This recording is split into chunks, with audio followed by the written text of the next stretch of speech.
नवीन टेक्नॉलॉजीचा स्वीकार किंवा आपण ज्याला ॲक्सेप्टन्स म्हणतो, ती जी स्वीकार्यता त्यांच्यामध्ये आहे की 2014मध्ये जेव्हा इतरत्र जगामध्ये digital media, communication, PR strategy या गोष्टी येत होत्या, त्याच्या भारतामध्ये राजकीयदृष्ट्या सदुपयोग करण्याचं काम नरेंद्र मोदी यांनी केलं.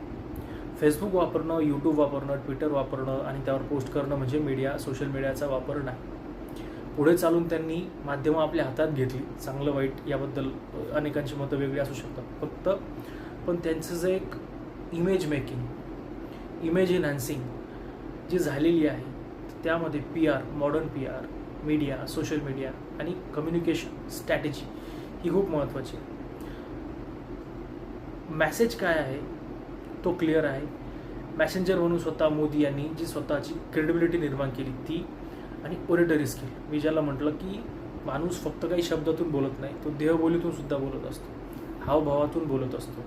तर ते नरेंद्र मोदी यांच्यामध्ये ठासून भरलेलं आहे. Message is clear, Messenger is himself म्हणजे ते स्वतः, आणि medium of communication.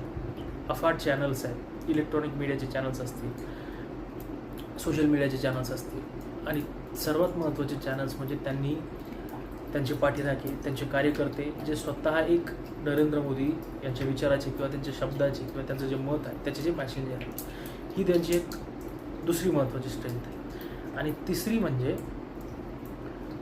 Crisis management, trouble shooter ज्याला आपण म्हणतो, संकटमोचक एक आणि उत्तम प्रशासक, निगोशिएटर.